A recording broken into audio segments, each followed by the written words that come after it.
That's all it takes, that little teeny touch. I'm going to go straight on it because there's still water on it, I can see it.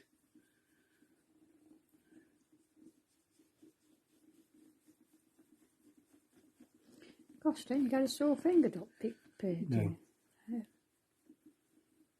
Not at all.